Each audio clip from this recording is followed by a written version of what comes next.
helm of OPRR during that time. You were there when the regulations were being written, implemented, the common rule comes about. And then the next era of it, to me, is, there's been a few successors in the directorship, both from OPRR and then its migration to becoming OHRP. As somebody that managed that office for so long, what were your feelings watching it move into, for example, what we call the shutdown era, obviously the suspension of assurance era? And how did you feel about that, having been in the driver's seat before?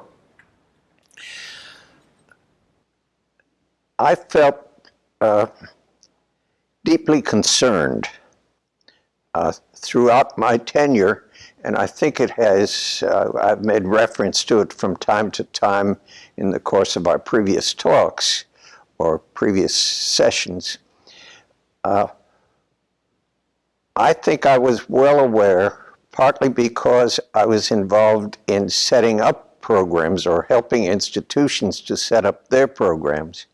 I was well aware how devastating it would be to an institution to be suddenly shut down, and particularly the larger institutions with large portfolio of research grants, either from the government or from private industry or oftentimes from small business.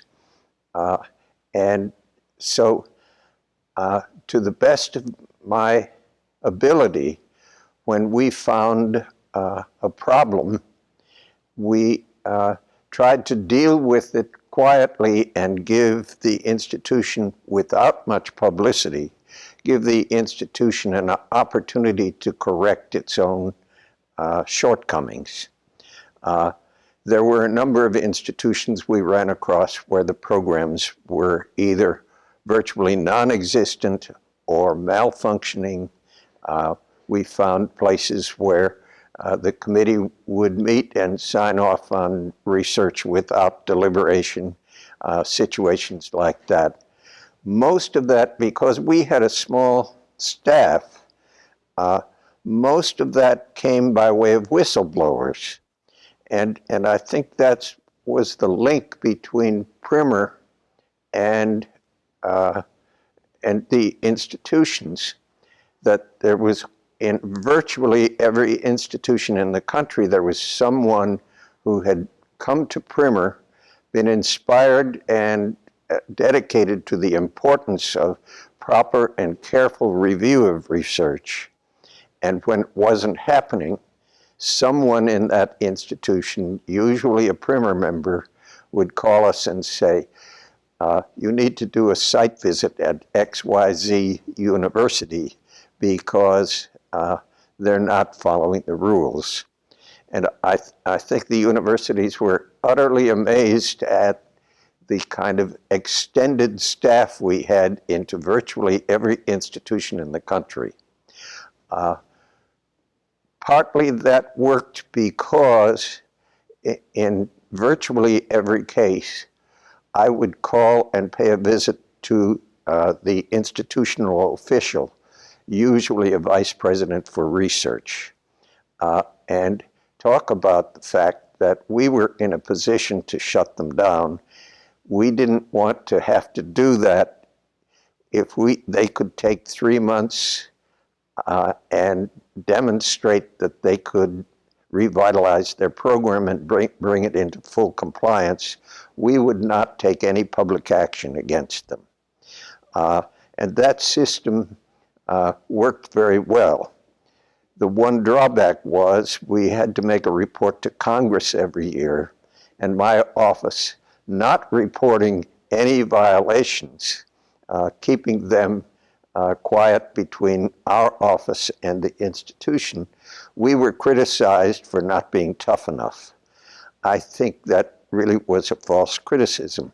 Even Leonard Glantz, for whom I guess there's nobody I admire more in this world than Leonard, Leonard thought we should operate, and I told him how we were operating. I didn't tell him the names of the institutions. But Leonard thought we should make a big fuss and get a lot of publicity, and that would frighten other institutions into compliance. And it is an approach, and it's a way of doing business that we thought about, but we felt that, and we built up a cooperation with the institutions so that by the time I left office, virtually every institutional official in the country was on a first-name basis with me. And they would call me if they had a problem, because often the problems were rooted in fiscal difficulties. So we would often talk to them. Many of them were state institutions, some of them endowed. We found out their sources of money, and then we contacted those sources, often state legislatures, and said, you know, your state institution is out of compliance. If you don't put more money into their research program, give them better staff, put some pressure on them to build their IRBs properly, we will have to shut it down. And it is, I remember one institutional official calling me saying, we are getting a whole new building for our animals because of your intervention. We want to call it the Charlie McCarthy Animal Facility. And obviously it was a joke because he didn't want any publicity. We didn't want any publicity because if we punished people, we set up an opposition, and then institutions that had problems made them secret. I went to all kinds of meetings of university presidents and made it clear that if they would cooperate with us, we would try to keep the cooperation out of the press. And so that's the way we operated, I think, with one exception where we were defied by an institution, and that had to do with, I think it was NYU and their animal program. We shut them down and made a big publicity because they had defied us. They said, do your worst. We are above the law. You will get in trouble if you try to take us on. And that invitation we accepted, and we shut them down.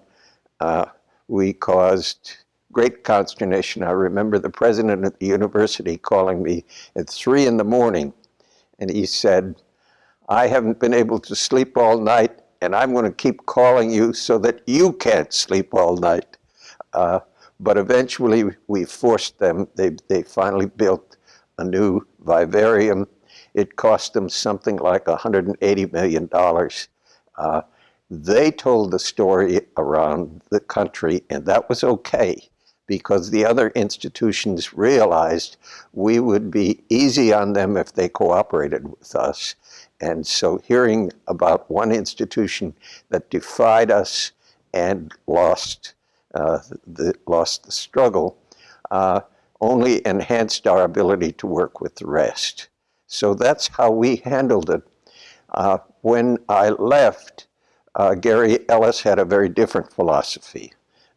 He felt that if someone was out of compliance, the best way to deal with it was to withdraw or modify their assurance, shut down the program either totally or partially, and immediately set up hostility between OPRR and the regulated institutions.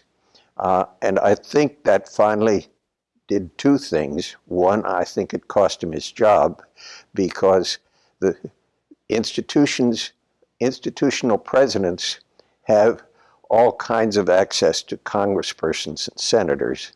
And when they are aggrieved, they call the Congress, and the Congress puts pressure on the executive branch.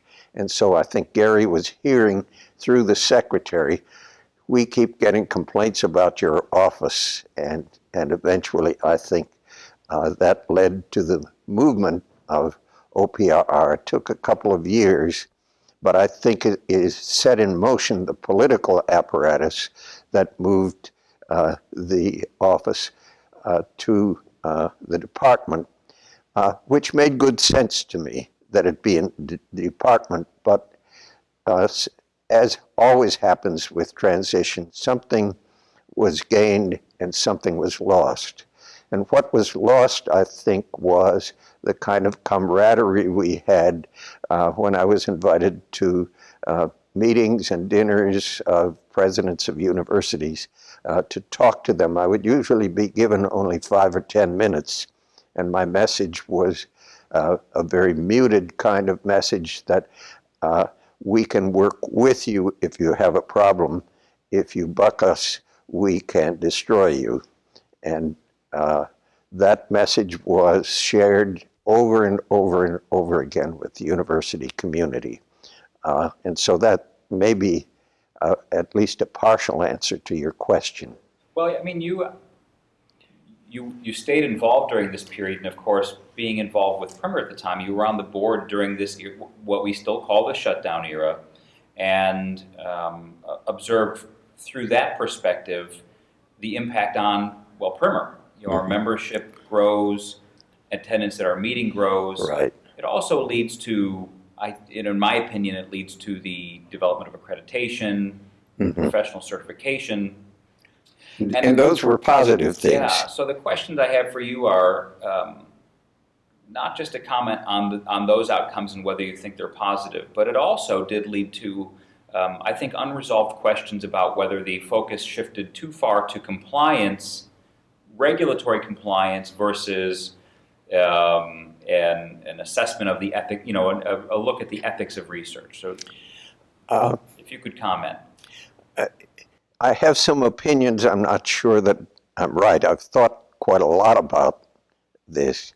First of all, I think with all federal regulations, and I've heard this from regulators in other fields, government regulators, that in time, the people who were in office or in positions of authority under regulations had a voice in creating the initial regulations. Over time, those people tend to move on, to retire, sometimes to die, and the regulations remain, but the history and the flexibility disappear. Young people come in, they don't know the history of the regs, they read them very literally, and they are afraid of being shut down, so they comply very literally. And we tried to draft the human subjects regulations and the animal policy in such a way that institutions would feel that reasonable adaptation of their programs to the rules set forth in the regulations would not be punished. In fact, it would be praised. And the shutdown period accentuated a process that was ongoing anyway, simply with the turnover of personnel in the industry. I also think that some of the people who came out of our own certification program, the CIP program, learned the rules without, and although the teachers were often stressing flexibility and sensibility, I think what they were learning was how to pass the exams and get the certification. And I think that's almost inevitable in programs of that kind. It's not that I ever had any criticism of the way the program was taught, but I dealt with some of the people who came out of the program who had practically memorized the regulations and felt their job was to implement them rather than to catch their spirit and to fulfill their purpose. And there's one is not contrary to the other, but there is a kind of flexibility that comes, and many of those people now are still functioning and have come back around to flexibility. So oddly enough, I think we've passed through an era of rigidity. And what I'm seeing, although I don't see as many institutions as I used to see, what I'm seeing is a return to flexibility. And I think maybe that's a more mature generation. The people who started out as secretaries became board administrators. Now they're in executive positions. And I think they have come back to realize this has to be a flexible activity, or it will never achieve its full strength and purpose. If we get too rigid, we put off investigators, we destroy some research, we drive people out of the field. All of those things come with rigidity. And so I think it needs to be fought, but it needs to be fought in such a way that we don't then go to ignoring the rules or having no guidance. So we don't want to go to the opposite extreme either. And I think Primer has been a great balancing of those interests of compliance, but not rigid, mindless compliance. But I did hear a question today or yesterday. I heard a question of someone saying in the section 416 D, when you, why do you have to tell a patient that you've withheld information from him because it was a psychological study? Why do you have to inform them in the end? And isn't that a violation of their rights to involve them in a study of that kind? And this was a kind of rigid letter of the law approach, which made me aware that the problem may never fully end, because it's easier sometimes to follow the letter of the law than the spirit of the law. And if you read those regulations, you realize how often we fail to specify the details of what's required. And I think the best example is the definition of minimal risk. Probably no two institutions in the country interpret it the same way, but I think most institutions interpret it in a way that's fair to the kind of research and researchers that they feature in their institution. So that's a long answer, I suppose, but it always will be and remains a serious question. And each generation has to develop its own answer. One of the things we talked about previously was that after you retired from federal service, you followed your bride, you followed Estelle to Richmond to let her career flourish a little bit, but you weren't sitting idle. You were obviously moved on to the Primer board to begin volunteer service there, but you also started working at some point with VCU, Virginia Commonwealth University. I did, yes. How did that come about, and what was that like, going from the side of regulator to the side of the being regulated? It was a strange transition. First, let me say that in between, I commuted back to Washington for 5 or 6 years and was a fellow in the Kennedy Institute of Ethics. So I got back to some degree into academia again, was able to do a lot of reading in fields that I never had time to do when I was in the government. And I particularly learned from some of the very best scholars in America in ethics. And that was of enormous value to me. Once again, I think that was my friend Dr. Leroy Walters looking after my development. I think he felt that I had spent too much time behind a bureaucratic desk, and he made sure that I was once again exposed to clear and challenging thinking with himself, Tom Beecham, and a whole stable of wonderful ethicists. Jim Childress spent a year at Georgetown. I cannot ever thank those great scholars enough.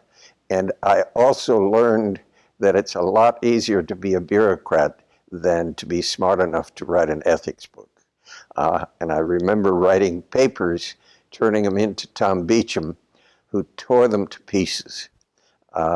And I found some resentment in his out-of-the-hand rejection of ideas that I had for ethics. And when I finally came to leave there and move to Richmond because the commuting was getting too much for me, Tom then put his arm around my shoulders, thanked me for all the challenging ideas and opportunities. But he was an exacting professor, and I'm eternally grateful to him. We are great friends, but I don't think I ever suffered any under such rigorous oversight as I did under Tom Beecham.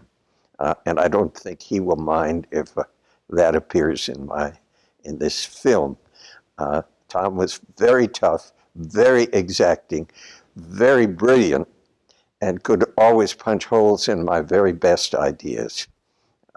So it was fun. Leroy was always much kinder, but equally critical of my ethics thinking. And I think I chose properly to be a bureaucrat, not a teacher, because the really great teachers are well beyond my capacity.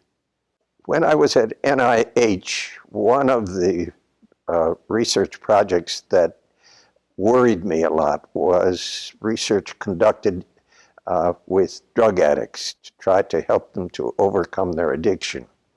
But the protocol called for administering contraband drugs to people and then helping them to taper off.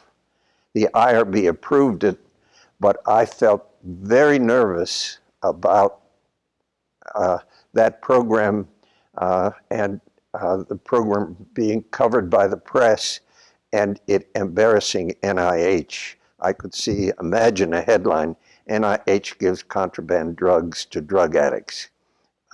And so I worked very closely with that lab. I inspected it once a month. I found some of the addicts were taking the drugs, putting them in their mouths and then taking them out, breaking a window and selling them through the window of the laboratory to their contacts outside. So it was a constant worry, also a very important field.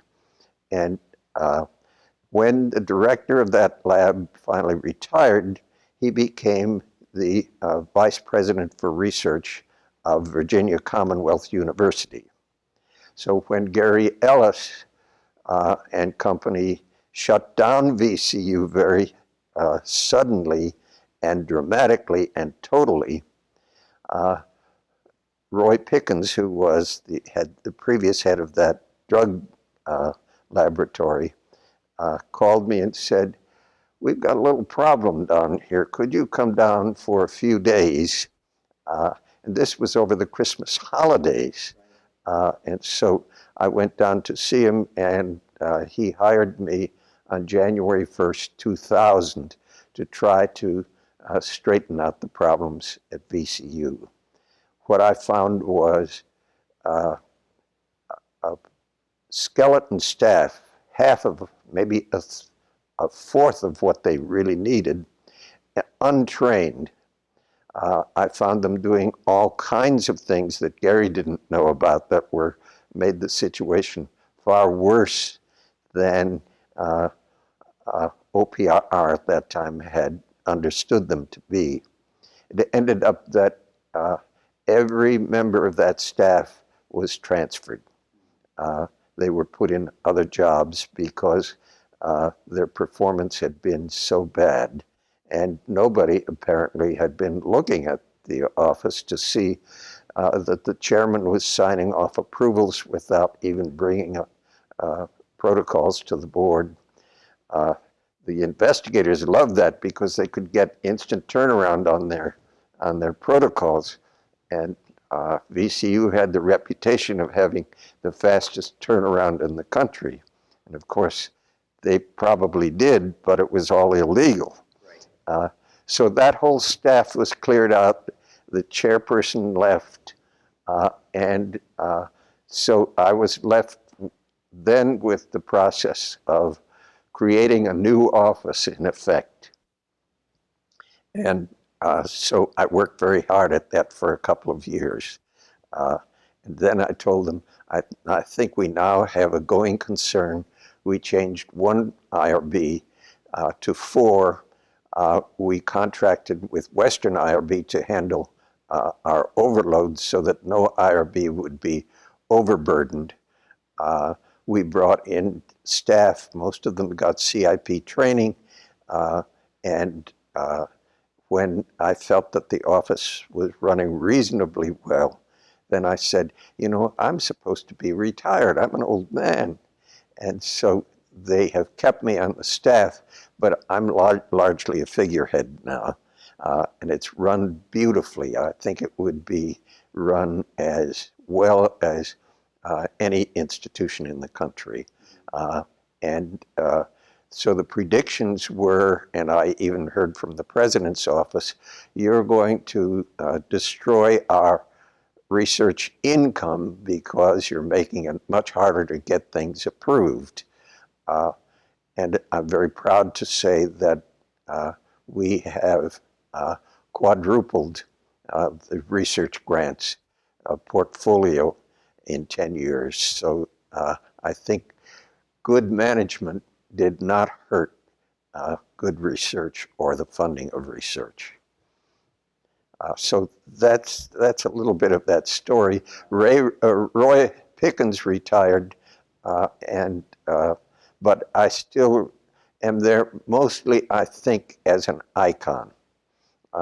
People ask me questions about what was intended by this or that clause in the regulations. And I'm finding myself involved both in conflict of interest. We have a couple of rogue investigators who tend not to follow the rules. And I'm always sent on those missions, first because I have more white hair than the investigators do.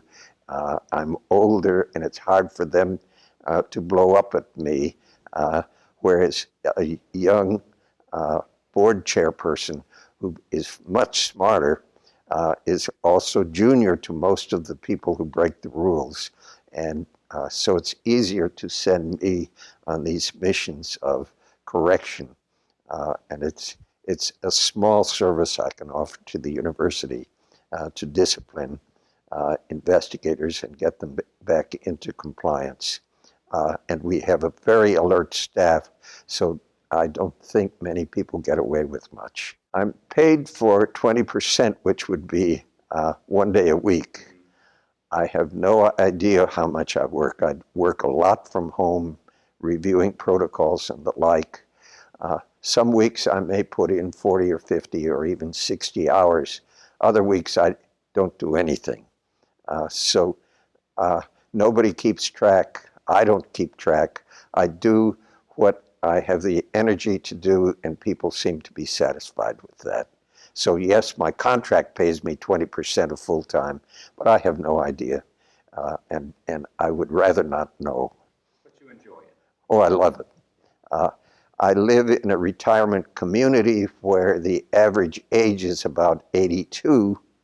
I come home every evening from the university, or many evenings, and have dinner with people, and my wife and I like to call those dinners organ recitals, because we learn how everybody's organs are functioning in the elderly community.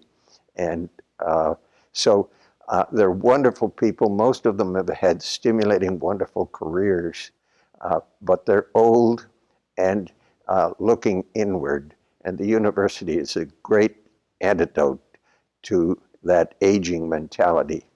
And I think I owe far more to the university than it will ever owe to me. What is it about people that gets you excited? You could choose to sit in your room all day and work at the computer or do things, but clearly you like to be out and engaged. What do you get out of that? How does that energize you? Well, I think it goes back to childhood. I grew up in a large Catholic family, 8 children, 4 boys, 4 girls. I was the 6th out of 8. And I always say that my oldest sister and second oldest brother raised me. My mother was busy doing a lot of things. My father was the general counsel for Northern Pacific Railroad and eventually for all the railroads west of Chicago. And so I traveled a lot, even as a child. At age 12, my brother Justin and I were each given $25 in the middle of the Depression, a railroad pass, and told to come home when you run out of money. And we managed, in those days, Coca-Cola cost a dime and a hot dog cost a nickel. And we could go for 2 days on $1 apiece. We had a pass for the railroad, so we found a train going somewhere every evening. And so we got on a train and slept in the coaches. We slept on the seats of the coaches. So we never went to a hotel, never paid for rooms, and we traveled for something like 32 days on $25 each. We had to go to the central station at every station we stopped at and send my father a wire where we were going next.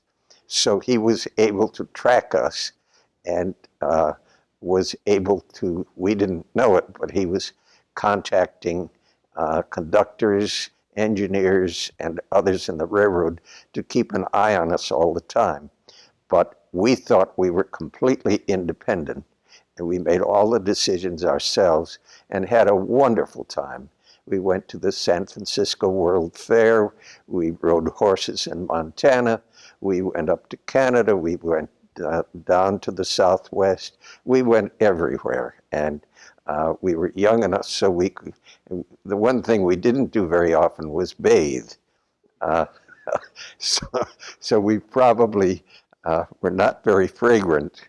But that was a great growing experience and a wonderful trust of parents. And we often found when we were on a railroad car, everybody traveled by coach in those days. I don't think there were very many sleeping cars, and there were no airplanes, no air transportation to speak of. So we found on those long trips, it was boring.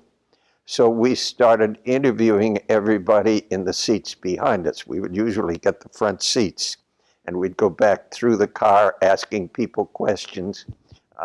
And then we learned some from some books we found about parlor games and the like, and we would get everybody on the car engaged in a parlor game, laughing, getting to know one another, having fun on a smoke-filled, old-fashioned railroad car. And the trips seemed very short. And so we found that people are full of fun if you can touch their funny bone.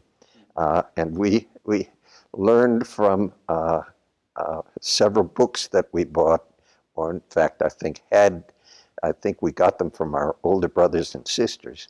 But they were games to play, tricks to pull. So we did magic tricks, and I still do magic tricks. I find that if I'm dealing with children, if you can pull a coin out of their ear, suddenly they get over being shy. You pulled a coin out of my son's ear a few years ago when they came with me to one of our meetings and met in the hall. And the first thing Charlie did was pull a quarter out of Tommy's ear. And you break the ice with the child. I don't know very many tricks, but all of a sudden the child is no longer shy. And we found the same to be true of adults. If you could do something that was not hostile, but attracted attention, we found that adults on trains were bored to death. They loved, and we had tricks where we would tie two together and tell them if they did it properly, they could become untied without untying the knots. And they would be putting ropes over, under, around, walking through one another, crawling through one another's legs and so on these cars. And we just had wonderful fun. Everybody would be giggling, laughing.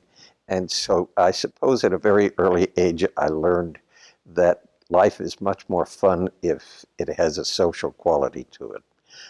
And I've always loved people and learned from people. And so the same held true through school. I went through Catholic grade school, high school, and college. I played high school football, organized in grade school, organized the grade school football team. We had no coach. Then I played high school. And then during the war, I was 4F, so there were only a handful of males in the college, all of us physically handicapped in one way or another. So we formed a football team and competed with the other colleges in the state and won the state championship. And part of that was because there was a naval program stationed at our college, and the physical director was a professional football player, and we got him to coach us one afternoon a week. And he taught us how to block and tackle, and it was Ed Widseth. He was a wonderful man. And we were probably not as good as a junior high school team, but we were better than the measly teams in the other colleges. So it was more like pickup football. We practiced only 2 days a week, but it was fun. And so even college was fun with a handful of handicapped people like myself who were not eligible for the service. Charlie, you mentioned some of your adventures with your brother Justin on the trains. Was he your closest sibling? Well, he's closest in age. Yes, we're less than 2 years apart. So we have both been very close and great rivals. We still bet on the football games. We bet bottles of booze. And so we have to converse every Sunday after the professional football games to see who owes who another bottle of whiskey. And so we compete back and forth, and it's about even. So not much whiskey actually transfers hands, but sometimes one will get 2 or 3 bottles ahead, and that makes us very nervous. Then we argue. But we always use the New York Times point spread so that we even up the bets pretty evenly. So you can choose a team that doesn't have a very good record, but then that team is granted 7 points or 12 points or whatever, and enables us to, mostly if you follow the odds, you come out about even. But my brother John was maybe the greatest inspiration to me. He was several above me. He was truly brilliant. He was on the law review at the University of Minnesota before he went in the service. He served for 3 years in the war in the intelligence service, and then asked to be transferred to the infantry shortly before the Normandy invasion. I think everybody knew there would be an invasion of Europe. We didn't know the date or the time or the place, but he wanted to be involved in that. So he went in on to the Normandy invasion, He was the only officer in his company who survived the Normandy invasion. Then they moved on to the Battle of St. Lo, and he was killed leading his company against the Germans the day before St. Lo fell. So if he'd survived one more day, he probably would have survived the war. That was the greatest loss I think I had had up to that point in my life. And I think I spent a year in depression. My grades went down, I lost interest in my friends, and it was by chance I picked up the Confessions of St. Augustine and read what each chapter in his book is called a book. So the sixth book is really like a sixth chapter, and it was his feelings on the death of a friend. And I thought I was the only one who had experienced grieving like that until I read that chapter, and it turned my life around. And from there, I began my thoughts of going into the priesthood. And I wanted to be in the priesthood and to serve America.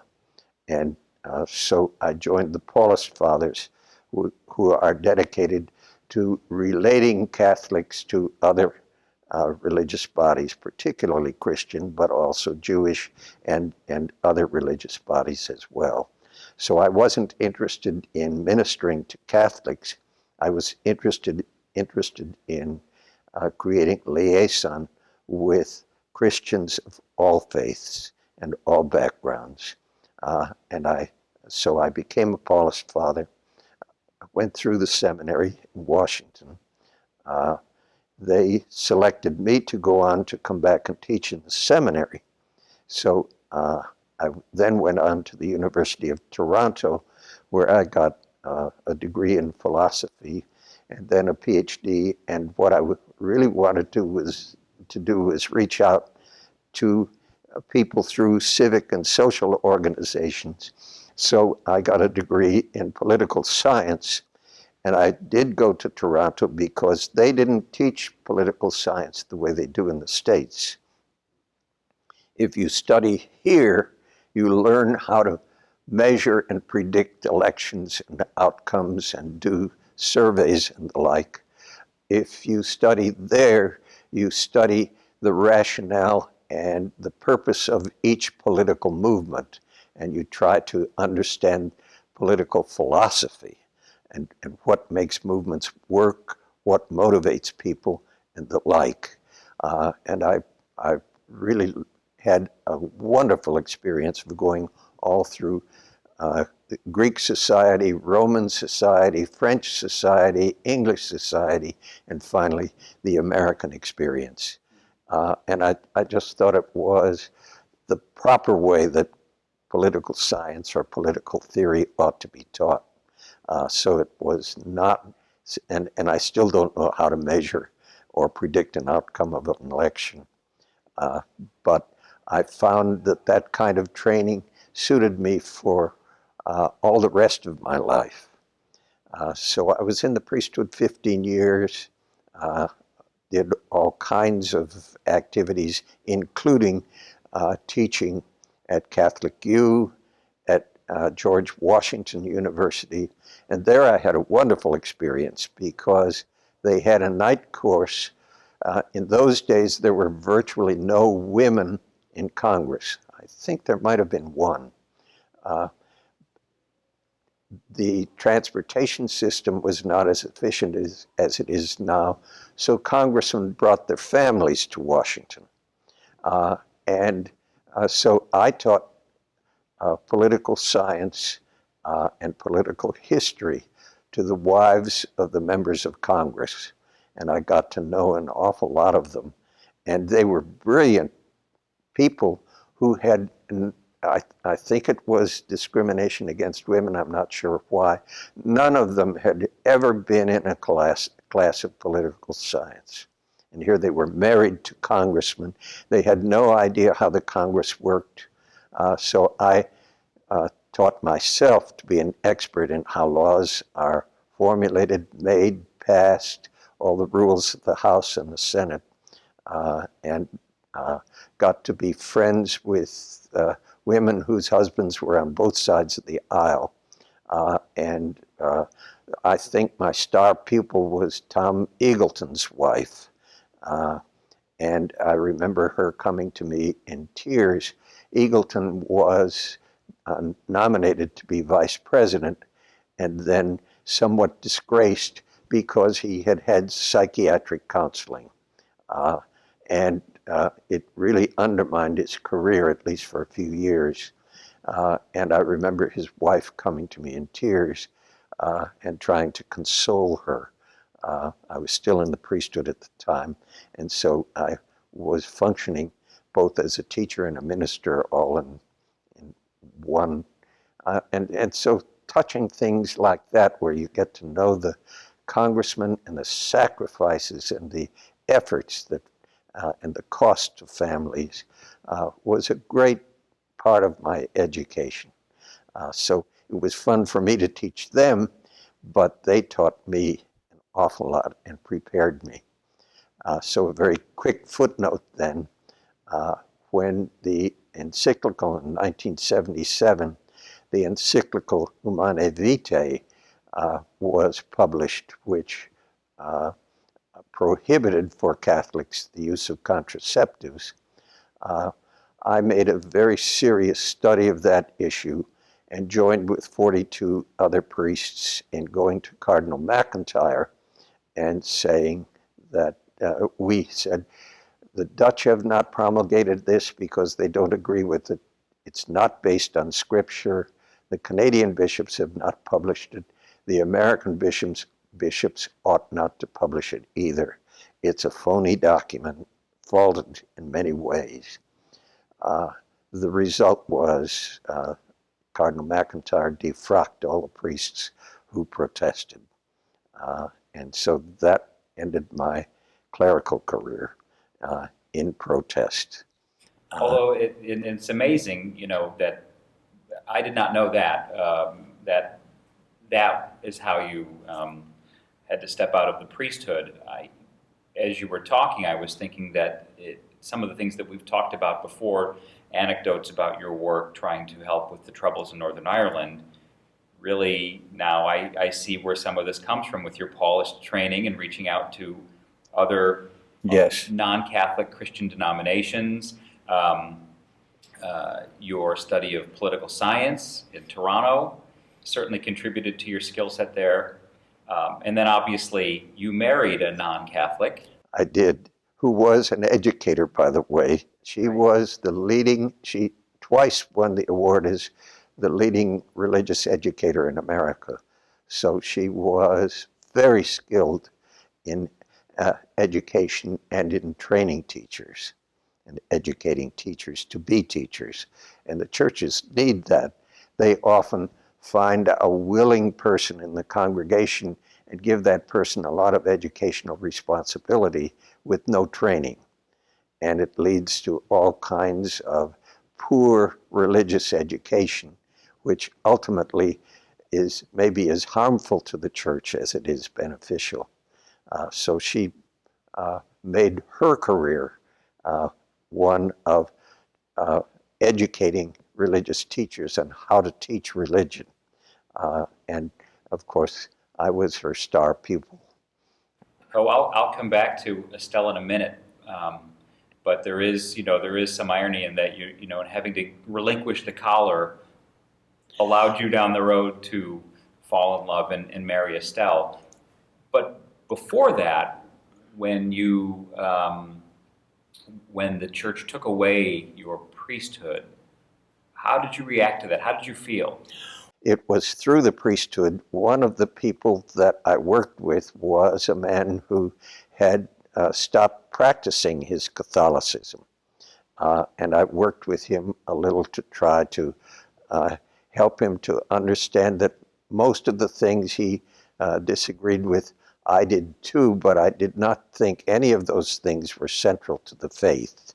And he could hold all the positions he wanted on contraception, on remarriage, on lots of things. And still be a very good Catholic. And that kind of surprised him. Many Catholics don't seem to understand that they can both disagree and still remain active, productive Catholics. But in any case, he heard the rumors that I was leaving. I had, by the way, applied to a number of universities. Catholic University, when I told them I was leaving, fired me immediately. So I lost my job overnight. So I was looking for a job, and one of the places that answered my search was Virginia Commonwealth University. And I had actually talked to the head of the philosophy department and planned to teach there when I got a call from Tom Kennedy, this person that I had been counseling. Tom was the associate director of NIH for program planning. And Tom said, "You want a job?" And he interviewed me. Tom was brilliant. He also was tough. He came up to about my shoulder, a very short, slender, tough little guy. I don't know all his background, but I think he must have struggled very much when he was young. And he cussed like a sailor, but he wrote, when he wrote a document, it was beautiful. Everything he wrote sounded like poetry. He was the only person I ever knew who would write dull government documents that sounded like eloquent poetry. Remarkable man, and took me under his wings. But the very first memo I ever wrote in the government, he didn't call me, and he called my immediate boss in and chewed him out. And he said, "What shit for brains idiot wrote this?" And of course, my name was all over it. And I had to sit there while he chewed out my boss. And both of us learned a lesson about how we had better not turn anything in unless it was well written. So he then called me in his office and he said, NIH has, at that time, 18 institutes. I think there are 22 now. But at that time, he said, all of those institutes have meetings. Many of them are dealing with scientific questions. I want you in the legislative office, and you are to keep track of every health issue that is addressed by the Congress. But if you have any time, I want you to attend meetings in every institute. And if anybody questions why you're there, you can say, "I sent you." And so I got a wonderful education in in the Heart Institute, the Cancer Institute, and even the Dental Institute. All of those places taught me about research, how it's formulated, how it's done, how it's funded. And that was also part of, I could apply a lot of that in helping Primer to do its job, because I knew how the research was funded. I knew how people got their grants. I knew the broad variety of subject matter. So joining Primer was a natural for me. It was just an extension of my job. So those are some of the kinds of things that happened in my life. My life seemed to be very disjointed and indirect. When I look back, I see a very clear pattern that fits together neatly, but I could never see that looking forward.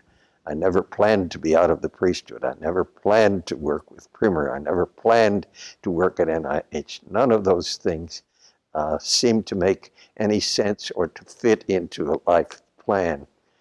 But when I look back, I think the Lord has been kind of guiding me.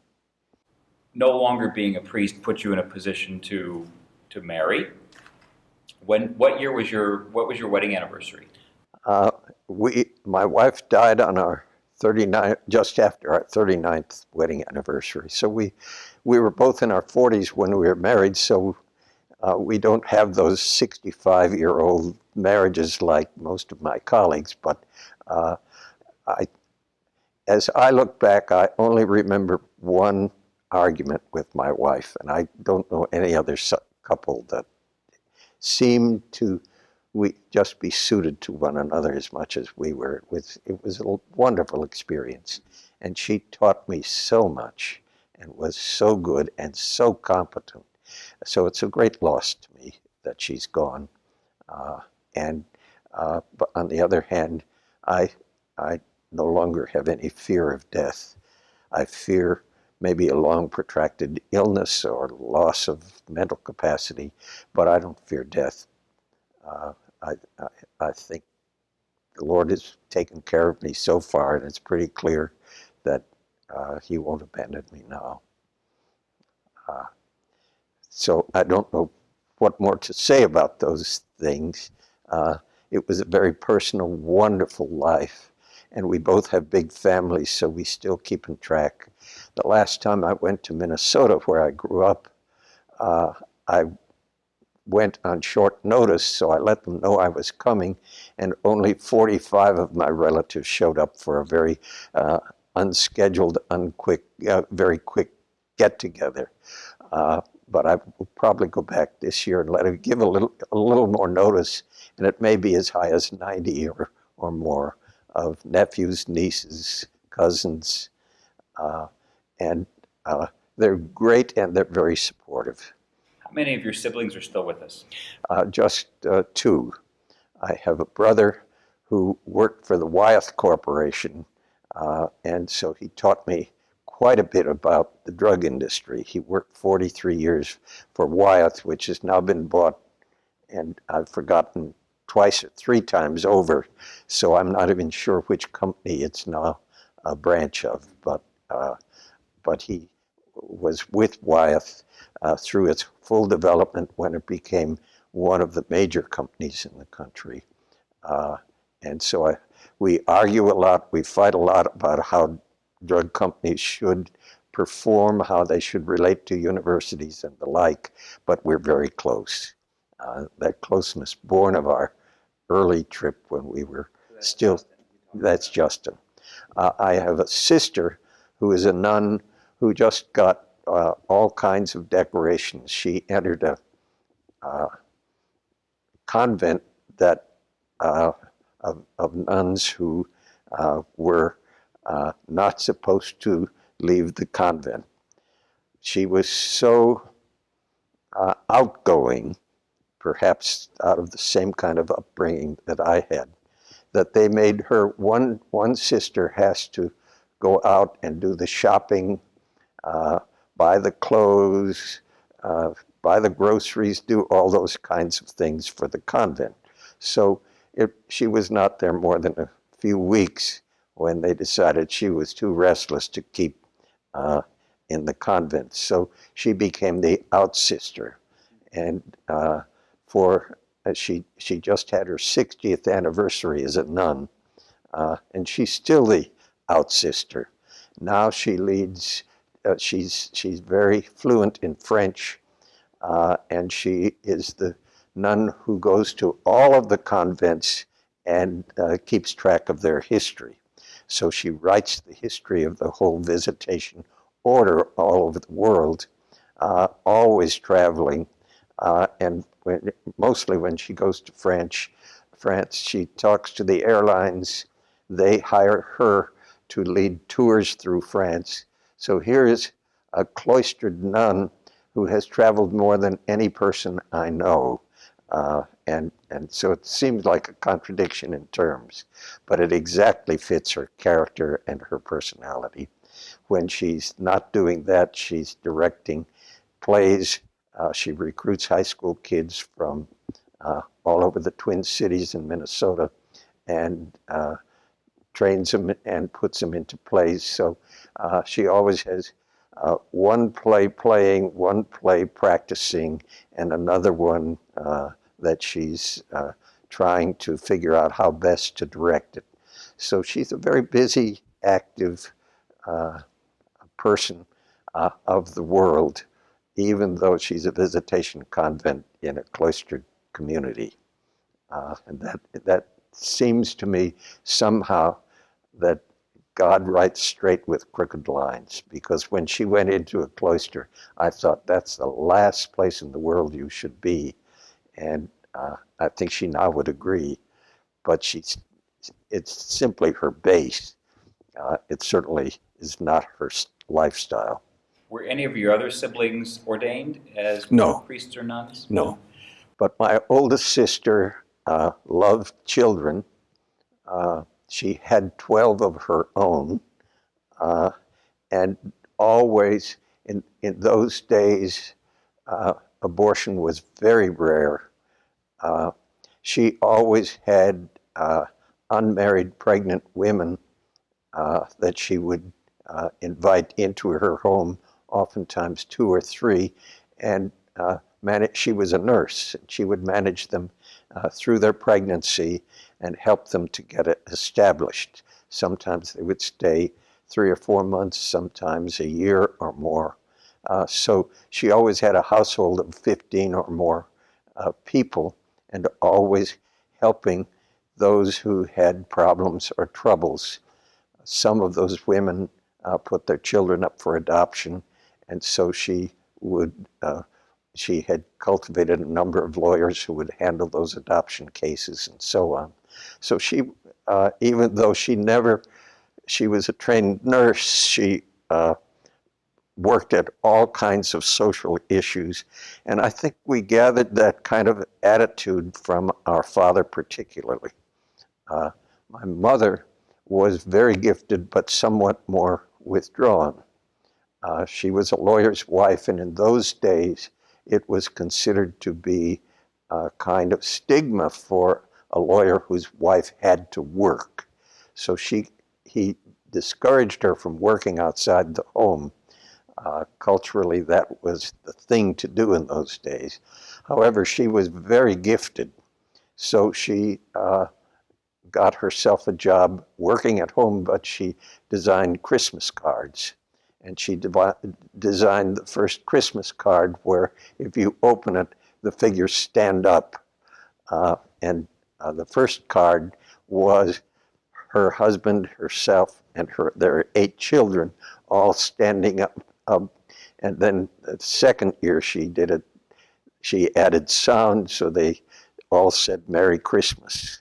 And she sold those cards to a Christmas card company, worked at it all year, designing cards. She was an artist, but not a painter. She didn't do portraits, she didn't do landscapes, but she designed about half the linoleum and wallpaper in Minnesota for different companies. And she could make wonderful, exciting, gripping patterns of things. And so she did all that from a little desk she had in our home. So she was very gifted. She came from the wealthiest family in Minnesota. Her father had emigrated from England, had worked in the dairy business, and devised a new way to make butter out of cream, headed up the old Milton Dairy, and they were a monopoly in Minnesota and Wisconsin in the dairy business for a number of years. They were broken up by the Sherman antitrust law because their monopoly was choking everybody else. I think he was a pretty ruthless business person. And my father came from a poor Irish family on the other side of the tracks. So it was kind of a phenomenon in Minnesota when this poor kid who taught himself the law and passed the bar married this wealthy young woman. The Milton Dairy finally went bankrupt in 1929, but my father represented all the railroads. It was illegal to strike during the war, so he represented the railroads in labor disputes for all the war years. and became very prominent. And he always, wherever he went, usually to Washington, New York, sometimes to the West Coast, he always took one or two or three of the kids, and he would put us on Gray Line buses in the morning and pick us up at night. And so we traveled a lot. We became a kind of traveling family, learned to be at ease with people and to love people and to find interesting people everywhere we went. So we met everybody from congressmen, senators, to the very poorest of the poor. And he was a great man. My mother, in her own way, I think was equally great. And I just feel as if I've been blessed since infancy. I can imagine what large family dinners must have been like. Well, they were exciting. And my father was very insistent on education. So as soon as dinner was over every evening, the table was cleared, dishes were washed, and all of us had to sit around the table in silence and do our homework. And he checked it all before we could go to bed or leave. And so he knew everything that we were studying. He would not allow us to help one another. We had to learn to do our homework by ourselves. He checked it all and would send us back if he found any errors in our work. But by the same token, he stayed there and read his way through the Harvard classics, some 40 volumes or so of the great literature of the world. So we never thought of homework as something that we had to do while our parents did something else. He did his homework while we did our homework, and we just considered homework to be what you do in the evening. And it's getting hard for me to read now because I'm getting old, but the evenings are time to read and study for me. And that goes back to childhood.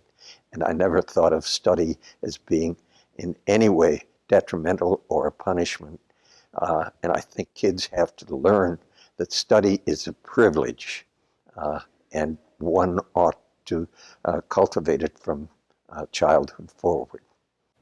One of the, for me personally, one of the real both sort of pleasures and I guess honors of being on the primer board is I got to interact with people that I would have never had a chance to interact with like yourself. But a few of them I didn't really get a chance to because we didn't overlap by that far. Right. And so I'll learn a little bit by asking you to tell me something about them that you think others ought to know. So Herman Wygotsky, tell me something about Wig. Wig was a wonderful character.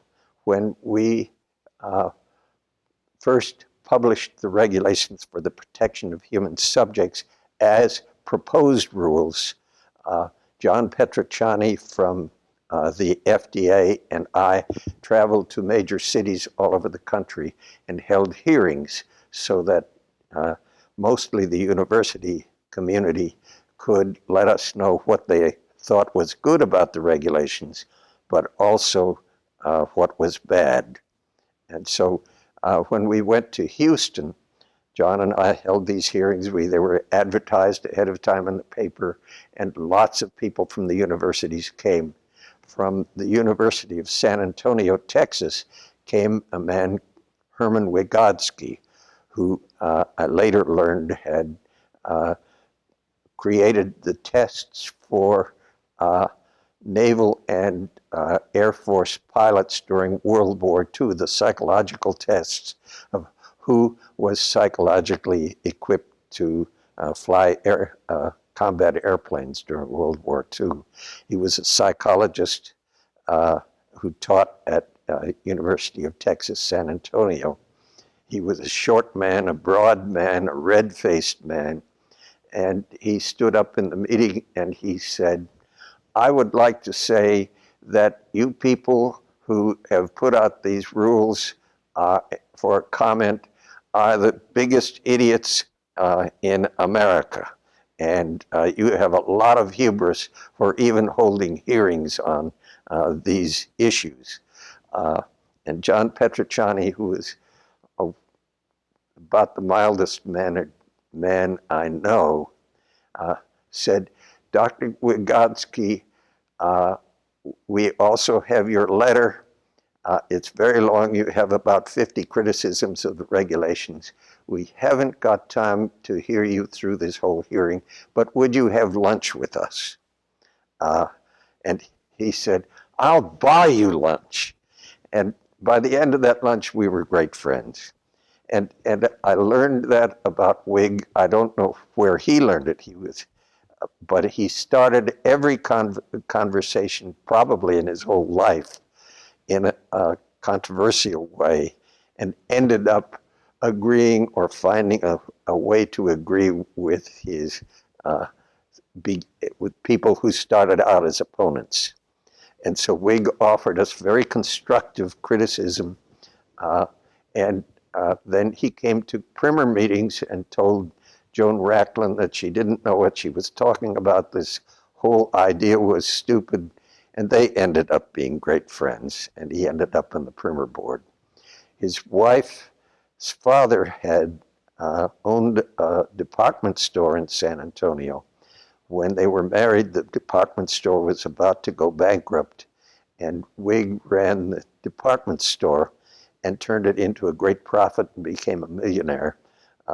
So we kept in touch with him, and he learned to love Estelle. We always had a meal at primer meetings, and we became fast friends. I still correspond with his wife, Joanne. But he upset every primer board meeting that he ever attended. He came in, and the first time he would speak, he would insult everybody. This program that you're considering is stupid. You're doing it all wrong.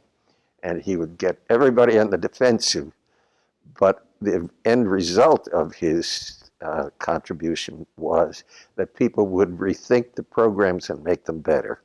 And we would always end up agreeing. But he did that to Joan, and Joan, being as sensitive as she is, would often be in tears. And so I was often the bridge between Wygotsky and Joan Racklin, of healing the wounds that he had inflicted just by his manner. And he loved Joan. So it really was a kind of false hostility that they had. And Joan finally learned to love Wig. And Joan and I traveled together to San Antonio for his funeral when he died. Among other things he did was he used his money to support a small Catholic high school in North Dakota where he had grown up. And he was grateful to the high school, even though he was Jewish and gave lots of money to Jewish causes. He was very loyal to that little high school that gave him a start in life. So he was a great member. And I could tell you more Whig stories, but I think will give you some idea of the kind of man he was. But Sandy Chodosh. Sandy was, he worked for the VA as a medical doctor. And Sandy was one of the original members of 22, I think they were, that Joan mentioned in her talk this morning. And he was Joan's personal physician. So Joan, and how, I don't know, because Joan was never a veteran, to the best of my knowledge. But in any case, he cared for her like a father. He was the first chairman, and I think he served for some 20 or 22 years as chairman of the board. He was like a father to Joan, and as Joan matured, they came to disagree on some things about primer, and tensions arose. So some years, I guess probably in the 1990s, Sandy retired from the VA, and thinking he could help primer, he moved into the primer office. And so all of a sudden, the Primer office had two heads, Joan Racklin and Sandy Chodosh. And both of them being strong-minded Jewish folks who were very capable at arguing, they got into some disputes.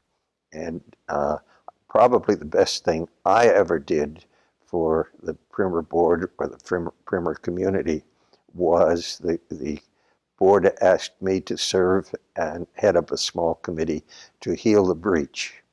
And we did lots of steps to do that, including persuading Sandy not to have his office in Joan's office, where he appeared to be overruling her in some instances. And I think that worked out beautifully. Sandy was reconciled to Joan. Joan loved him, and Sandy was always very good to me, and respected the fact that sometimes I found it important to criticize him. And that was hard to do. He was like a father figure to me as well. And it was hard for me to say, Sandy, you just can't go on doing things the way you're doing them without upsetting the Primer office. But that healed itself and was probably the biggest contribution I ever made to Primer. So Sandy remained on the board until his death a few years ago. Lou Lasagna. Lou I didn't know as well as the others, but Lou did an enormous amount of research at Tufts, mostly in drug research. And he was both brilliant and very funny. He came from an Italian background. He loved to eat, he loved to drink, he loved to have an evening of fun. But he was a very loyal board member and probably shifted or added to Primer meetings all kinds of panels that dealt with problems and ethics of drug development and dissemination, and made an enormous contribution to the early Primer board particularly. And Lou loved a good time, so he always arranged for the board to hear a concert, go to a play, do something that was fun to do and educational in conjunction with the board meetings. And I think Joan has continued that tradition, even though Lou has left us. But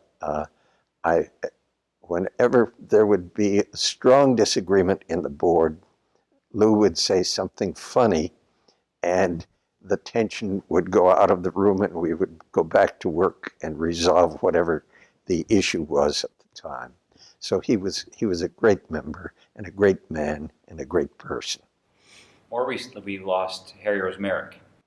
And Harry, I think if you've seen his own autobiography on film, you know lots about Harry. The story I want to tell about him was I mentioned somewhere along the line about the Pennsylvania head injury case of the baboon case.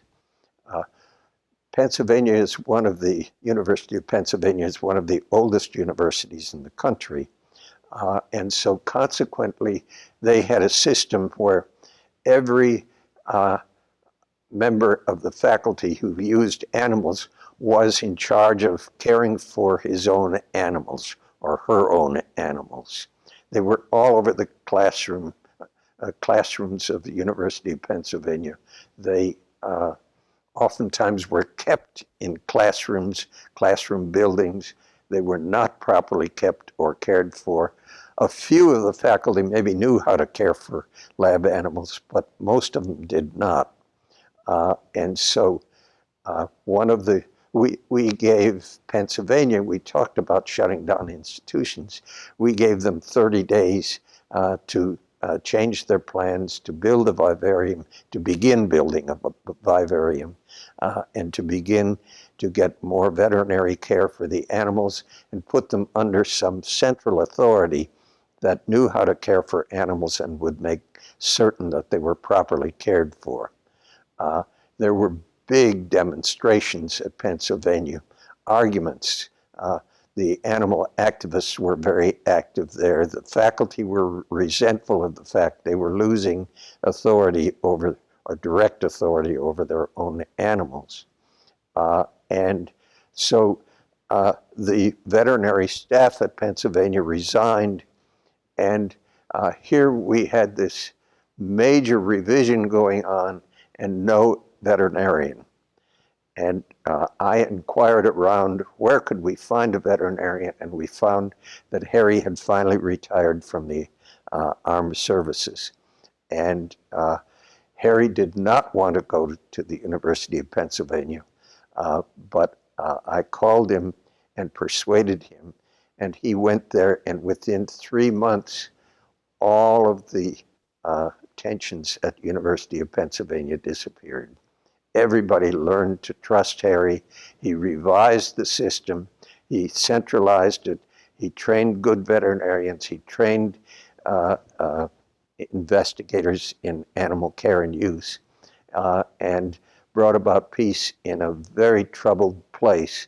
For me, it was an enormous gift.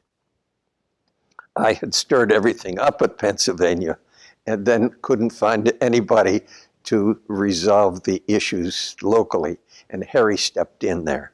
And so Harry and I were suddenly in touch almost every day, sometimes and eventually every week, and eventually just a couple of times a year.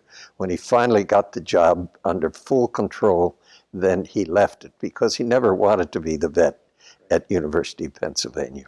So he left, but of course our friendship didn't end.